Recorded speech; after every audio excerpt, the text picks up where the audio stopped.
Greetings again, and welcome to Ghost Stories of Washington.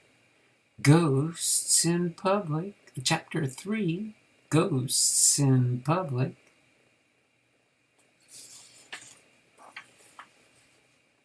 The Ghosts Underground.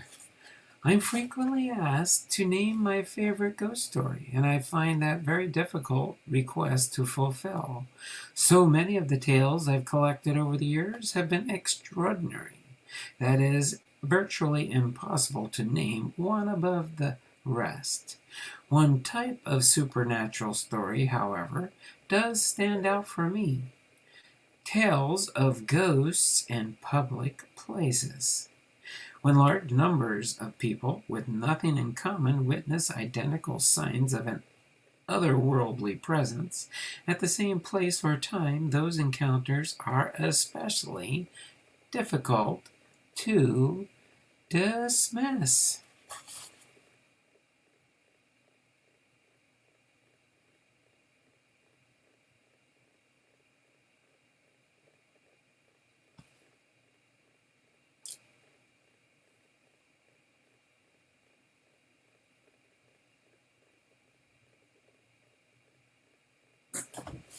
The Ghosts Underground. The first time I took the Seattle Underground tour, I was so intrigued by the area that the desire to see it again became something of an obsession. This place, I was quite certain, was either most cleverly mocked up piece of property I'd ever seen, or was the most haunted spot in all of North America. Whichever the case may be, I was definitely hooked and simply had to do the tour a second time. This was no small feat. I live hundreds of miles away from Seattle. Nevertheless, I managed to plan my family's summer vacation to allow for a couple of days on the coast. While everyone else lined up general sightseeing opportunities, all I wanted to do was explore the underground again. On the second visit, I was, if anything, even more taken by the unique architectural venue. This time, however, I wasn't overwhelmed by the strangeness of what I was seeing, and I was able to appreciate and admire additional aspects of the Seattle Underground. As a business, for example, the Underground is a study in brilliance. The owners have taken what was effectively a blemish on the history of the city and turned it into a madly popular tourist attraction. This is quite an accomplishment in itself. While all of this was fascinating, I still didn't have the answer to my original question. Is the Seattle Underground haunted? Because I'm a writer. I'm fortunate enough to get away with asking outlandish questions for perfectly legitimate reasons. After investigating the history surrounding the underground and deciding to write a minimum of 2 magazine articles about it, I contacted Dana Cox, resident historian of the Underground Tour. Given my love of ghost lore, it's not surprising that one of the articles I proposed to write would detail the underground status as a haunted venue.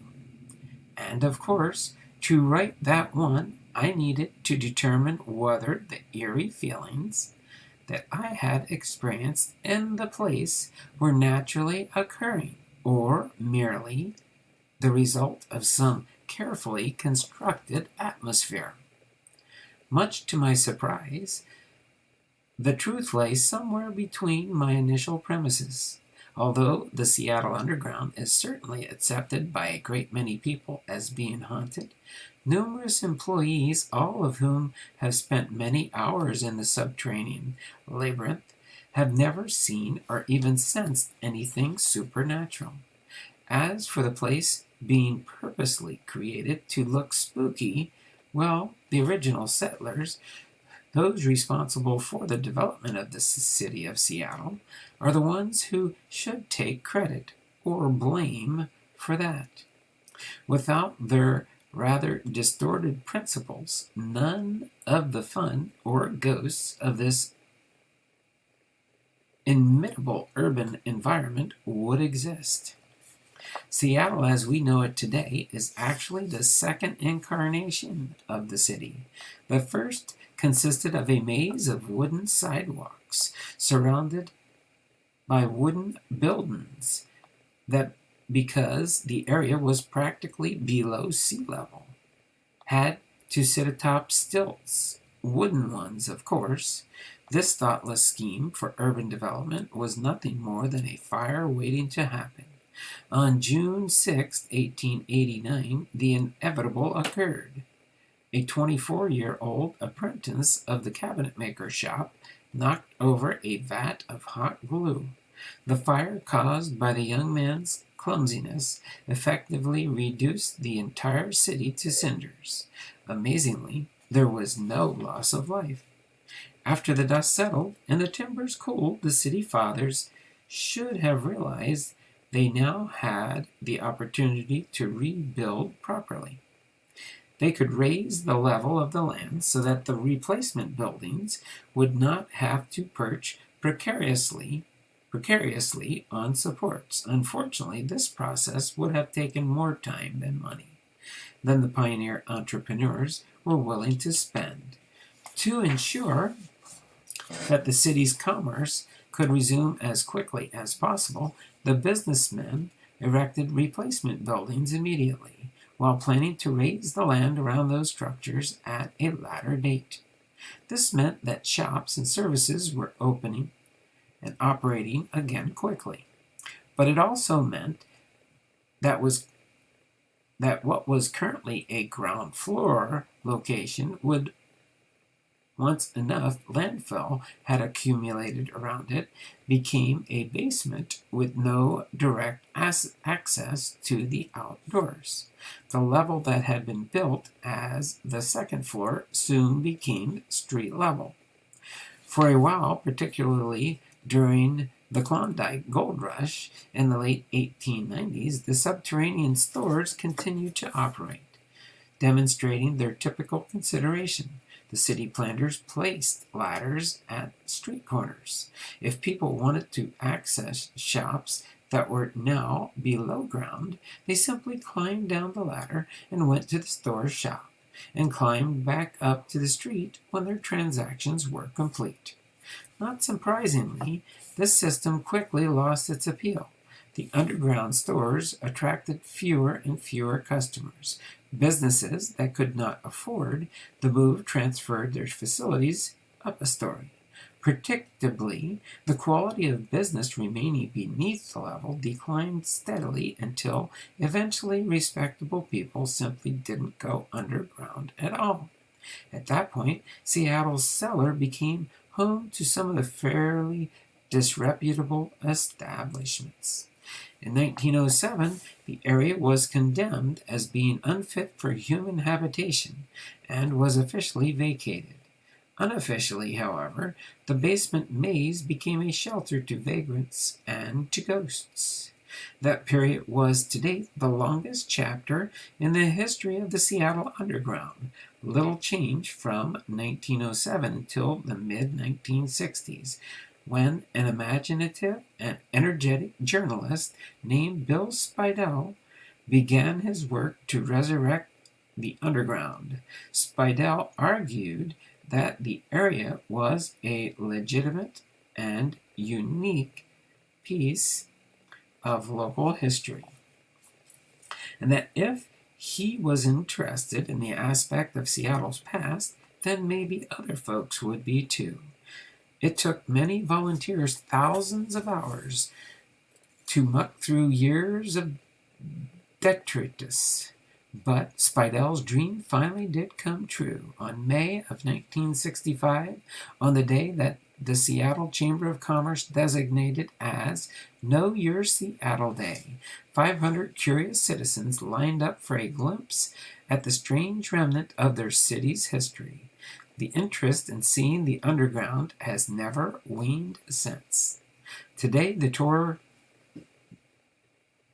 business is owned and operated by Bill Spiedell's descendants, and it continues to draw impressive crowds. No less than 24 tour guides escort more than 200,000 curious people through the catacombs each year. While the area is undeniably fascinating, the tour guides are so much fun that they, too, must take credit for the popularity of the Forgotten City. The area that the two of my guides in classic deadpan referred to as a celebration of stupidity. Although they are all personable and well-informed, not all of the tour guides have seen or even acknowledged the ghosts in the underground. Historian Dana Cox graciously put me in touch with a longtime tour leader, Janet Ryan, who spoke openly at length about the ghost manifestations that she has seen while showing visitors through the catacombs. Janet has frequently seen the ghost of the underground when she has been leading groups of children on the excursion, because children are so much more open to paranormal phenomena than adults. I immediately wondered if Janet thought there was a connection between children being present and ghosts being visible. Janet kindly explained that although my theory was solid, my reasoning wasn't. Children's attention spans and activity levels are simply different than those of adults. Kids require more stops along the route, and it has most often been during those additional stops that Janet has seen the entity. I have seen him twice, Janet said. It was the same gentleman both times. He was just outside the bunk vault. I don't always stop at that particular spot, so I might have just been in the right place at the right time. He didn't move or speak, but he was a solid image. There was no fog, no vapors. He didn't look like a living being. He wasn't see-through, but he wasn't three-dimensional either. He was tall, I'd estimate 5'11" to 6'1". He had brown hair, parted on the left side. He had a large, unwaxed mustache, which curled upward toward his cheeks. The entity's old-fashioned clothing made Janet think that he had worked in the underground during its heyday. He had on a white button-up shirt with a band collar. He was casually dressed, and sleeves were rolled up a bit. He wore brown twill pants and no tie. Because the image neither moved nor spoke, Janet had the impression that she was witnessing an imprint on the psychic landscape rather than actual. Oddly, none of the children seemed to see what Janet did. But she does suspect that the exuberance of the kids might have helped to attract the spirit. Not wishing to upset any of the children, she finished the tour and said nothing about seeing the ghost. The area in which Janet saw the man's image was especially interesting because, as Dana Cox explains, it is the spot where he began telling people in the 1980s that they were about to go through a section of the underground that he believed had been used as an auxiliary bank vault. I identified where the vault would be by describing it verbally, Cox said. I told them that they could also be certain that they were in the old vault because it got colder at a spot which it does. I said that was because the vault is haunted. Within a year, Johnny Moses, a respected local Native American shaman, asked if he could do a healing ceremony in the underground. He believed that there had been a pre-European contact native burial ground in our neighborhood. We happily gave him permission where he did choose to perform his ceremony. You guessed it, the bank vault. Of course, Janet is not the only person to have detected phantoms in the underground. In the spring of 1995, as she was leading a group back to the street level, Janet noticed a trio of women who had been with her throughout the tour now seemed to be quite agitated.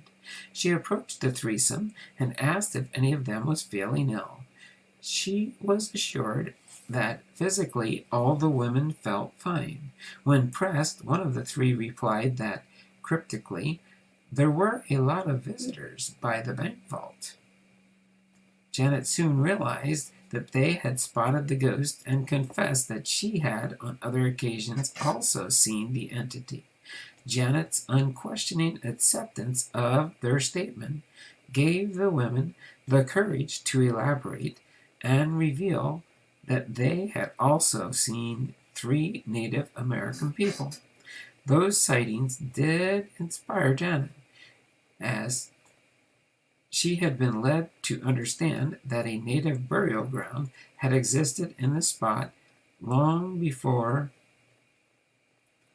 Europeans began immigrating to the area. As for the specter by the bank, Janet still wonders if he could be a former bank manager. I've always figured he was still on the job. He's checking on his gold. He may not even be aware that the gold isn't there anymore. I think he's really dedicated. And so is Janet. She's been a guide at the underground since 1992. During the intervening years, maybe 36 people have asked me about ghosts or spirits in the underground. I don't know how many of those asking had seen or felt something. You wouldn't generally expect someone in a group of people to ask that question without a reason. Some people will occasionally hang back and ask me if I've ever seen anything in the underground. When they get a positive reaction, they seem to think that it's cool. One of the women said the walls absolutely shimmered with spirits.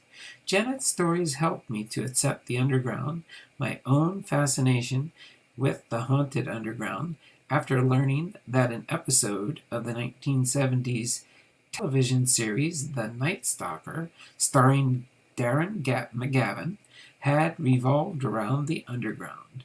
I knew that I was definitely not the only person who had found the area innately eerie and intriguing.